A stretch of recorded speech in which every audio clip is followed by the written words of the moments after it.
विदेश मंत्रालय द्वारा भी बांग्लादेश में हो रहे हिंदुओं पर अत्याचार को लेकर संज्ञान लिया गया।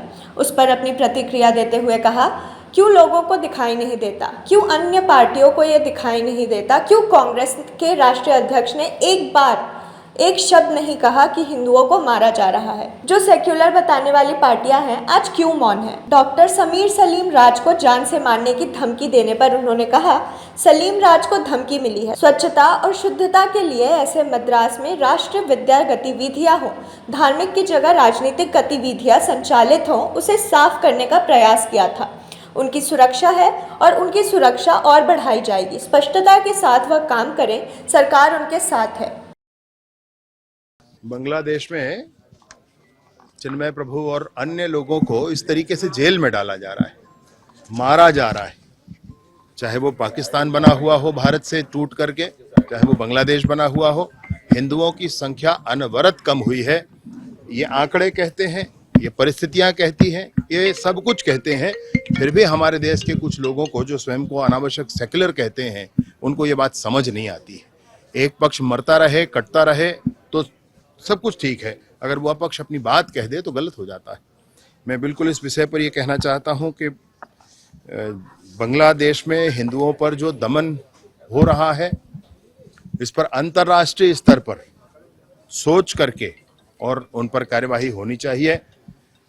हमारे देश में हिंदुओं के लिए सदैव स्थान रहा है और रहेगा, और उस नाते जो भी परिस्थितियां बनती है, भारत की सरकार तो अनवरत उस पर विदेश मंत्रालय ने भी अपनी प्रतिक्रिया व्यक्त की है और भारत की सरकार की चिंता अनवरत है भी।